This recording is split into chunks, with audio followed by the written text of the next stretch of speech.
व्यवस्था विवरण 31 अध्याय 6 वचन। तू हियावंत और दृढ़ हो, उनसे न डर और न भयभीत हो, क्योंकि तेरे संग चलने वाला तेरा परमेश्वर यहोवा है। वह तुझको धोखा न देगा और न छोड़ेगा। तब मूसा ने यहोशू को बुलाकर सब इस्राएलियों के सम्मुख कहा कि तू हियावंत और दृढ़ हो जा, क्योंकि उन लोगों के संग उस देश में जिसे यहोवा ने उनके पूर्वजों से शपथ खाकर देने का कहा था, तू जाएगा और तू उनका अधिकारी कर देगा। और तेरे आगे आगे चलने वाला यहोवा है और तेरे संग रहेगा और न तो तुझे धोखा देगा और न छोड़ देगा। इसलिए मत डर और तेरा मन कच्चा न हो। फिर मूसा ने यही व्यवस्था लिखकर लेवीय याजकों को, जो यहोवा की वाचा के संदूक उठाने वाले थे, और इस्राएल के सब वृद्ध लोगों को सौंप दी।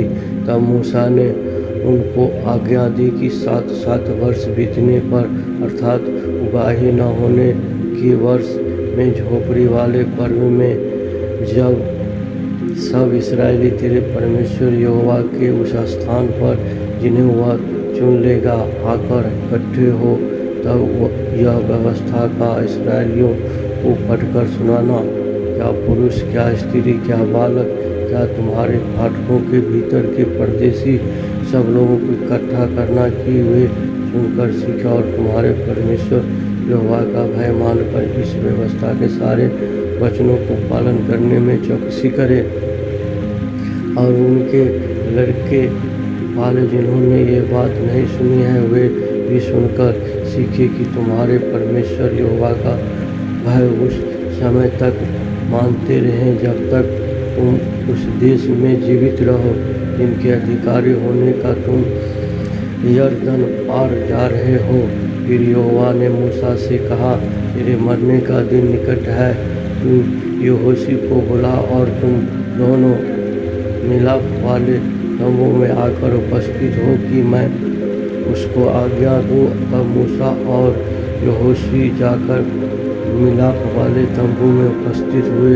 तब यहोवा ने उस तंबू में बादल के खंभे में होकर दर्शन दिया और बादल का खंभा तंबू के द्वार पर ठहर गया। तब यहोवा ने मूसा से कहा, तू तो अपने पुरखाओं के संग सो जाने पर है, और ये लोग उठकर इस देश को पराए देवताओं के पीछे, जिनके मध्य वे जाकर रहेंगे, भयचारी हो जाएंगे और तुझे त्याग कर उस वाचा को जो मैंने उनसे बांधी है तोड़ेंगे। उस समय तेरा कोप उन पर भड़केगा और मैं भी उन्हें त्याग कर उनसे अपना मुँह छिपा लूँगा और ये आहार हो जाएगी। और बहुत सी विपत्तियाँ और कलेश उन पर आ पड़ेंगे, यहाँ तक कि वे इस समय कहेंगे, क्या ये विपत्तियाँ हम पर इस कारण तो नहीं आ पड़ी क्योंकि हमारा परमेश्वर हमारे मध्य में नहीं रहा। उस समय मैं उन सब बुराइयों के कारण जो ये पराए देवताओं की ओर फिर करेंगे, निसंदेह उनको अपना मुँह छिपा लूँगा। सो अब तुम यह गीत लिख लो और तुम से इस्राएलियों को सिखाकर कंठ करा देना, इसलिए कि यह गीत उनके विरुद्ध मेरा साक्षी ठहरे, जब मैं उनको उस देश में पहुंचाऊंगा जिसे देने की मैंने उनके पूर्वजों को शपथ खाई थी, और जिसमें दूध और मधु की धाराएं बहती है, और खाते खाते उनका पेट भर जाए और ये हष्ट पुष्ट हो जाए। तब ये पराए देवताओं की ओर से फिरकर उनकी उपासना करने लगेंगे और मेरा तिरस्कार, मेरी वाचा को तोड़ देंगे। वरन अभी भी जब मैं इन्हें इस देश में जिनके विषय में न शपथ खाई पहुंचा नहीं चुका, मुझे मालूम है कि ये क्या क्या कल्पना कर रहे हैं। इसलिए जब बहुत सी विपत्तियां और कलेश उन पर आ पड़ेंगे, तब यह गीत उन पर साक्षी देगा, क्योंकि उनकी संतान इसको कभी भी नहीं भूलेगी। तब मूसा ने उसी दिन यह गीत लिखकर इस्राएलियों को सिखाया, और उसने नून के पुत्र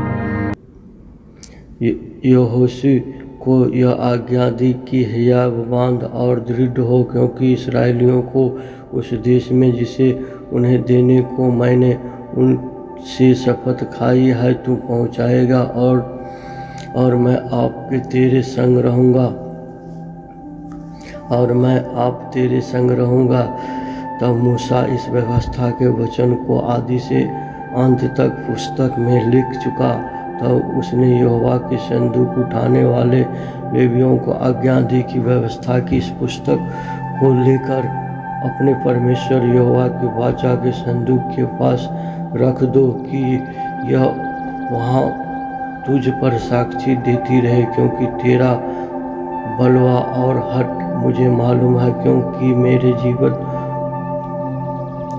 देखो मेरे जीवित और संग रहते हुए भी तुम यहोवा के बलवा करते आए हो, फिर मेरे मरने के बाद भी क्यों ना करोगे।